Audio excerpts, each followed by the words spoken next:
Vamos ya a comenzar el programa con un tema que lo escuchamos siempre en todo momento, ¿no?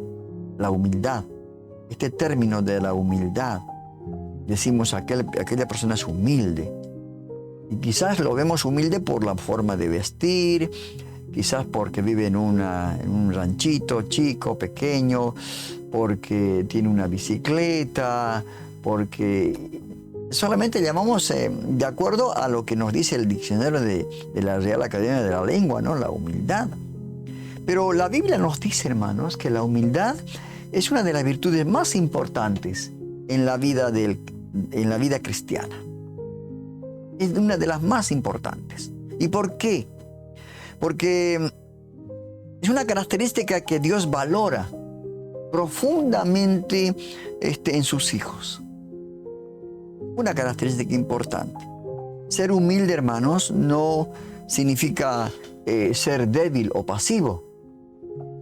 Ya estamos viendo, ¿no? Las características, ¿no es cierto? No significa ser débil o pasivo. Más bien implica reconocer nuestras limitaciones y nuestra dependencia de Dios. Esto significa ser humilde. Saber que nosotros somos seres finitos, que podemos fallar, que podemos pecar, que nada podemos hacer nosotros por nuestra fuerza, ¿verdad? Y necesitamos depender de Dios. Necesitamos depender de Dios. Por eso hoy vamos a explorar, hermanos, cómo podemos cultivar la humildad en nuestra vida y cómo esta virtud transforma nuestras relaciones con Dios y con los demás.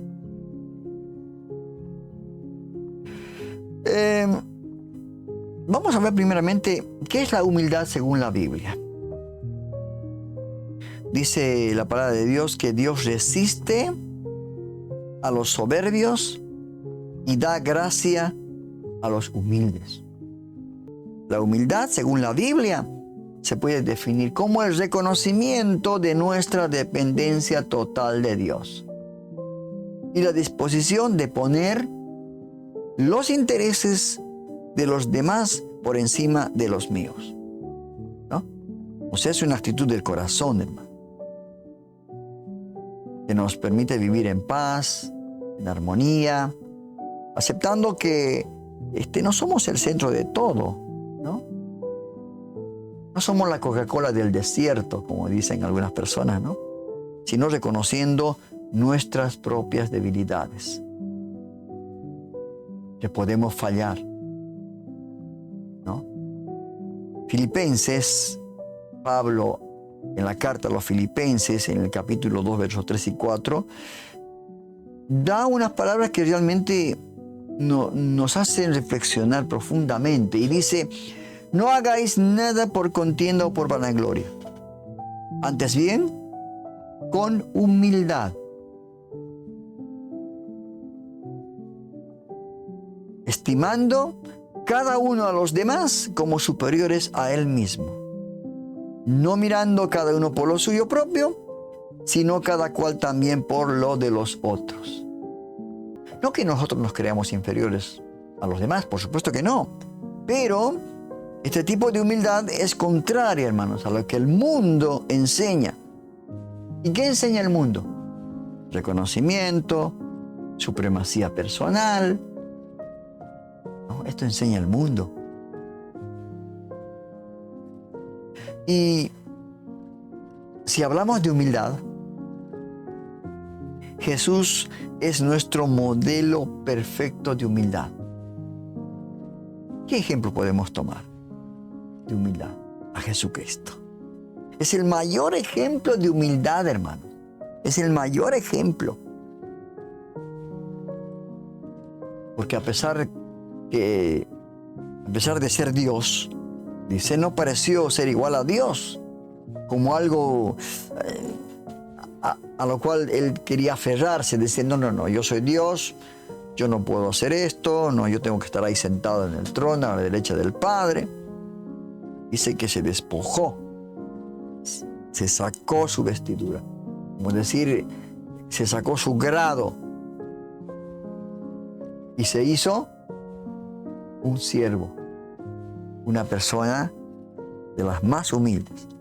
Por eso Pablo vuelve a decir en este capítulo 2, que es un libro realmente muy importante para conocer el concepto de humildad, así como el capítulo 13 de 1 Corintios. Ahí encontramos el concepto de amor. Capítulo 11 de Hebreos encontramos el concepto de la fe. Y en este caso, en Filipenses 2, del 5 al 8, vamos a encontrar el concepto de humildad. Subráyelo esto en su Biblia, hermano. Porque esto es lo que, si usted quiere ser humilde, tiene que cumplir estos requisitos. Y dice el apóstol Pablo: haya pues en vosotros este sentir que hubo también en Cristo Jesús.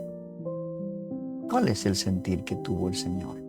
El cual, siendo en forma de Dios, no escatimó ser igual a Dios como cosa a que aferrarse, sino dice que se despojó a sí mismo, tomando forma de siervo. Eso va a bajar de grado, ¿no? Hecho semejante a los hombres. Y estando en la condición de hombre, se humilló a sí mismo, haciéndose obediente hasta la muerte, y la muerte de cruz. Qué hermoso, qué hermosa actitud, qué concepto más claro que Pablo da a estos hermanos en Filipos, a la iglesia en Filipos. Y este pasaje, hermanos, nos invita a tener la misma actitud humilde que tuvo Jesús. No hay otra manera. Usted, como dice la palabra de Dios, que Dios resiste a los soberbios y da gracia a los humildes. ¿Usted quiere la gracia de Dios? Bueno, pues entonces, tenga el mismo sentir que hubo en Cristo Jesús, quien dice voluntariamente, dejó su gloria para vivir, morar entre los seres humanos y morir por nosotros. Esto nos enseña, hermanos, que la verdadera grandeza no está en ser servida, sino en servir. Él dijo: yo no vine a ser servido, yo vine a servir. Qué hermoso, hermanos, qué actitud tremenda de parte de Jesucristo. Qué concepto tan claro de humildad. ¿Usted estaría dispuesto a pensar como Cristo Jesús pensó? Dejar a un lado su orgullo, su soberbia, porque tiene un estatus, porque tiene mucho dinero, es alguien importante, tiene reconocimiento de la gente. Yo a veces cuando leí el testimonio de Daddy Yankee, un músico de Puerto Rico, que ahora realmente en su testimonio dejó todo, dejó dinero, fama, mujeres, de todo, solamente por entregar su vida a Cristo, por seguirle a Cristo. Hermanos, esto es humildad. Él lo tenía todo, pero a la final no tenía nada. Y ahora trabaja como un siervo, ¿no? En medio de tantos siervos suyos. Recientemente está haciendo como misionero al África, donde está experimentando realmente lo que es el amor al prójimo, el servicio al prójimo, ¿no? El considerarse inferiores, que, como dice su palabra, ¿no? Estimando cada uno a los demás como superiores a él mismo, no mirando por lo de él, porque viajar a ser misionero es arriesgar la vida. es pasar necesidades, ¿no? Esto es lo que pasó el Señor. Siendo Dios, nació en un pesebre, en medio de los animales, solo, no había nadie, ¿no? Él, una oportunidad dijo, el Hijo de Dios no tiene dónde recostar su cabeza. Por eso este pasaje que leímos, hermanos, y subráyelo en su Biblia, el capítulo 2 de Filipenses, versos 5 al 8. Haya pues en vosotros este sentir que hubo también en Cristo Jesús. ¿No? Entonces, Él voluntariamente dejó su gloria para vivir y morir por nosotros. Ahí teníamos que estar nosotros. Pero claro, nosotros somos gente importante, claro. No merecemos ser llamados siervos, ¿no? Esclavos del Señor.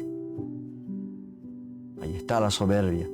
Por eso Dios dice que resiste a los soberbios y da gracia a los humildes. Los pone en lugares importantes, ¿verdad? ¿Y por qué tenemos que ser humildes? La humildad, hermanos queridos, nos ayuda a evitar la arrogancia y el orgullo. A veces cuando vemos el orgullo gay, estas actividades que hacen, ¿no? La gente que realmente hace todo lo contrario de lo que Dios quiere que se haga. El orgullo gay. Todo el mes de junio, el orgullo gay. El orgullo es pecado delante de Dios, hermano. Es un obstáculo para una relación genuina con Dios. Y no solamente con Dios, sino con los demás. ¿A quién le gusta tener amistad con una persona orgullosa, soberbia, que se cree que lo mira uno por el hombro? Lo mira. A nadie. ¿Verdad?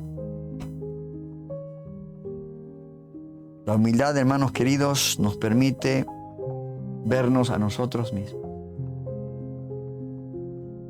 y a los demás con los ojos de Dios. Esto hace la humildad. Y no nos orgullecemos, ni tampoco nos desvalorizamos a los demás, no. Por el contrario, como dice la palabra, cada uno estimando cada uno a los demás como superiores a él mismo. ¡Qué tremendo! El Señor vino a servir. Dijo, yo no vengo para que me sirvan, sino yo vine a servir y dar la vida. ¡Qué tremenda actitud, hermano, de Jesucristo como el mayor ejemplo de humildad! Y la humildad por eso nos ayuda a evitar la arrogancia y el orgullo. Y lo dice muy claramente Proverbios 16:18. Antes del quebrantamiento es la soberbia, o sea, la arrogancia, ¿no? Y antes de la caída, la altivez del espíritu, o sea, el orgullo. Qué tremendo, hermano. Antes del quebrantamiento es la soberbia. Y antes de la caída, la altivez del espíritu. Así que atentos. Más vale que seamos humildes para que Dios nos dé su gracia, de ser soberbios y arrogantes, ¿no? A los que Dios los resiste.